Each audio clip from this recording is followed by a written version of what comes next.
You might love Skyrim, but even the most hardcore Skyrim fans would admit that Skyrim's gameplay is very outdated. So I thought, after overhauling the combat in the previous video, why don't we overhaul the rest of the gameplay systems to make the game feel like it just came out this generation, while still keeping Skyrim's unique systems intact and only focusing on the vibe.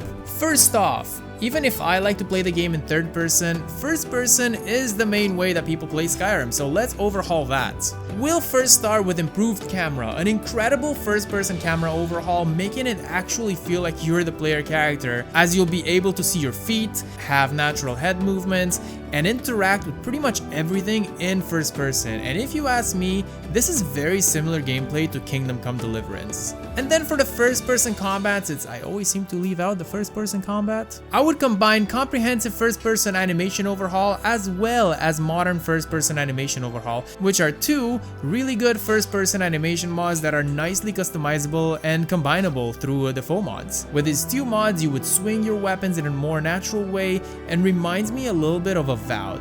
I promise I won't constantly compare these mods to other games throughout the video, just sometimes. I also recommend dynamic impact slash effects, which add a very nice particle effects to your swings, making your hits feel more impactful, hence the name. And now that we got first person covered, let's go into the third person gameplay. I know I covered these mods in my last video, but you can't have a third person setup without true directional movement, allowing for 360 movement, target locking, and head tracking, as well as smooth cam for simply being the best third person camera mod out there, with its smooth movement, hence the name, and being fully customizable. Then we need better third person selection for picking up items and interacting with anything way easier while not having to aim directly at it in third person, taking inspiration from games like The Witcher 3. Here I go again with my comparisons. And then there's jump behavior overhaul, adding new jump animations depending on the type of jump you're performing, and realistic landing animations that vary based on the height of the fall. And while you're jumping and bouncing around everywhere, you might as well get better jumping, allowing you to jump while sprinting and keeping your momentum, which is a massive change to movement in Skyrim. And hasn't all this jumping made you hungry? Cause I could eat. But I don't have time to cook a full meal right now, so I couldn't be happier that this video is sponsored by Factor. Factor sends chef prepared and dietitian approved meals straight to your door, and all you have to do is open the box and heat the meals up. It only takes 2 minutes, and not to mention how convenient it is to take them to work for a well-balanced, delicious lunch. You get over 35 choices of meals per week, including options like keto, calorie smart, vegan and veggie, and more, so you can get the flexibility you want while still saving time. Factor eliminates the hassle of prepping, cooking, and cleaning up, since everything comes like this. And the best part, you can get 50% off your first box if you use the link in the description or if you scan the QR code on the screen right here.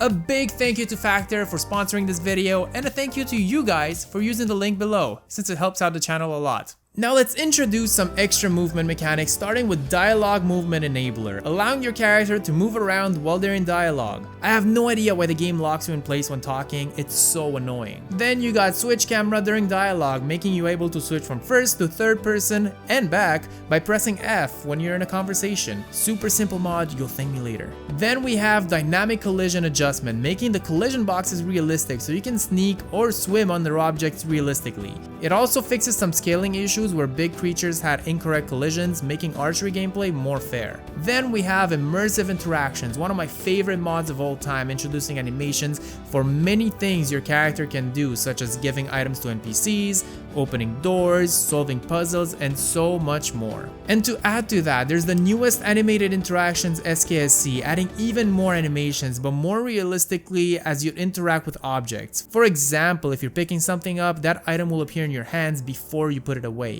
Some animations are conflicting, so you'd have to pick and choose in the MCM, but the mods are fully compatible. And finally, for this section at least, there's Sneak Transition and Idle, introducing a very nice get into sneak mode animation so you don't just teleport into crouching position. Now, movement is not all we need to make our Skyrim more modern, but now let's look at some mods that provide a better way to interact with our equipment and our mount.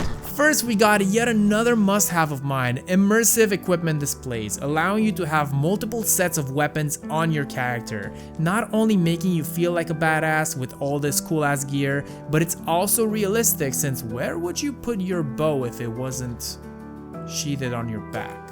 Some questions are better left unanswered. And a mod to add physics to those items would be CBPC Equipment Physics. Now as you move around, so will your weapons, providing a way more immersive and realistic feel. And while we're on the topic of physics, why not give HDT SMP vanilla armors as well as modernized vanilla version a download, as they will provide physics to the armors and clothing items that come with the base game.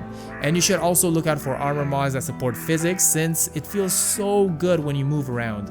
And if you play as a female, there's also that physics option, but we're not gonna get into it in this video. There's this video for that. Immersive equipping animations for really cool animations when you're equipping new armors, which is always nice. Then there's Immersive Weapon Switch, a recent realistic addition that will have you put your current weapon back before you can equip your next one, whereas previously, your old weapon would just automatically unsheath or disappear, which is unimmersive. And finally, I have Simple Horse SE, making it so that you can call your horse with a whistle, along with some other smaller quality of life changes, like making it so that the horse doesn't fight and you can also dismount faster, similar to most open world games that feature a horse.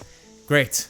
No direct comparison this time. Assassin's Creed Valhalla. God damn it! Now, what good is having a modern gameplay feel if the UI and the HUD is not modernized as well? Am I too lazy to dedicate a whole video to UI mods? Yes. So let's first start with True HUD. Adding more cool additions such as info bars for enemy health and stamina, boss health bars which look awesome, a cool player widget, a recent log for when you loot, and much more. More HUD adds some extra info to items before you loot them, so you don't have to pick them up and check their stats in your inventory anymore. Then there's Quickloot IE, and not other versions of Quickloot, this is the most up to date. Introducing the looting menu from Fallout 4, making it possible to loot containers and bodies without opening yet another menu. Detection meter, introducing the detection widget from the recent Assassin's Creed games. Notice how I didn't say a specific one. Letting you know from which direction you're getting detected. Assassin's Creed Origins has that, for example. Then there's contextual crosshair, making your crosshair disappear when you don't need it. Like not being there when simply holding a bow, but appearing when you're knocking your arrow. What about the weight menu now? There's modern weight menu, changing the interface to this circle similar to Cyberpunk 2077. Then we have compass navigation overhaul, a beautiful compass mod that shows the name of the locations in sight as well as the distance to them.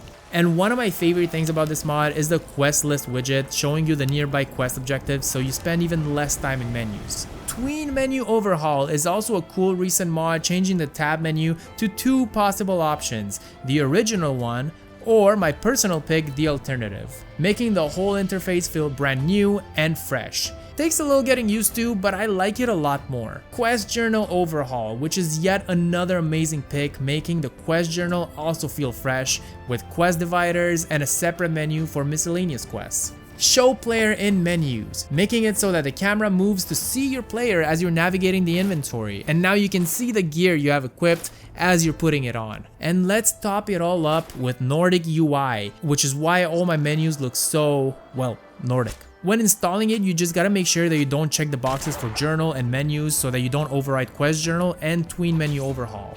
I think it's a great design that fits Skyrim really well. A little basic, sure, everyone and their mom is using it, but I like it. And why don't we talk about the combat a little? Well, this is the perfect opportunity to tell you to watch my previous combat mods video, introducing a simple but really cool and flashy combat system, link in the description. And before we end the video, you know I gotta showcase the armor mod I've been using in this video, and that is the Mastered Thief armor. A really cool sneaky set looking mighty awesome. Also, it's always a pleasure to kill stinky Nazim lovers like Lincoln with an arrow in the upper arm? I mean, he's dead from that? What a wimp. And on that note, be sure to use my Factor link to get 50% off your first Factor box. I cannot thank them enough for sponsoring this video and providing such an easy and delicious meal for you guys. And I cannot thank you guys enough for using my links when I have them. It helps out the channel so much and it makes me able to make more videos, such as this one. A massive thank you to my Patreon supporters who continue to support more and more content here. Your name can also appear at the end of my videos, or you can be roasted to bits if you choose the Nazim Lover tier. Now, why don't you watch my combat mod video over here? Or you can also watch this video, which is a really good video as well. What I'm gonna put here, I guess we'll see. I don't know why you're still here, so leave me alone.